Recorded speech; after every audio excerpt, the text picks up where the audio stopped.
Depuis la commune de La Île-et-Rose-Val-de-Marne, le Premier ministre reconduit Sébastien Lecornu a fait part ce samedi 11 octobre de sa volonté de nommer un gouvernement libre, comprenant des personnalités, avec des sensibilités partisanes mais pas emprisonnées par les partis.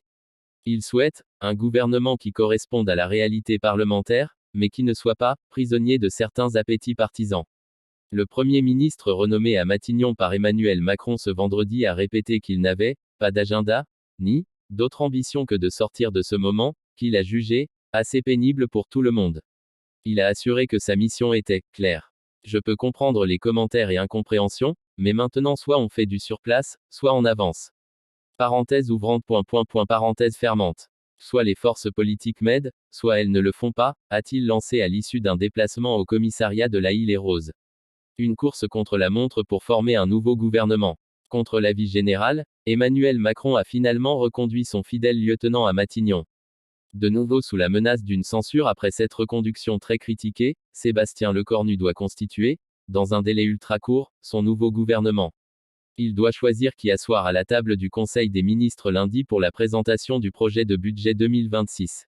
À l'issue d'une folle semaine entamée par sa démission et celle de son premier gouvernement, qui n'aura survécu que 14 heures, Sébastien Lecornu va donc tenter un nouvel essai avec carte blanche du président pour former une nouvelle équipe gouvernementale et mener les négociations avec les partis politiques.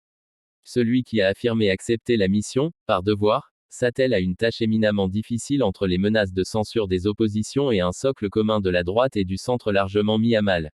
A priori, ce gouvernement se fera sans les Républicains, deux ténors, le ministre démissionnaire de l'Intérieur Bruno Retailleau, ainsi que le président du Sénat Gérard Larcher, ont refusé samedi toute participation. Le Parti socialiste, que l'exécutif voudrait convaincre d'un accord de non-censure, dit attendre la déclaration de politique générale du Premier ministre prévue la semaine prochaine. Le reste des formations politiques d'opposition de gauche n'ont pas attendu longtemps. Dès l'annonce de la reconduction, la France insoumise, le Parti communiste français et les écologistes ont promis de censurer. Même son de cloche à l'autre bout du spectre politique, où le président du Rassemblement national Jordan Bardella a déclaré que son parti censurera bien sûr immédiatement cet attelage sans aucun avenir, en dénonçant une mauvaise plaisanterie, une honte démocratique et une humiliation pour les Français.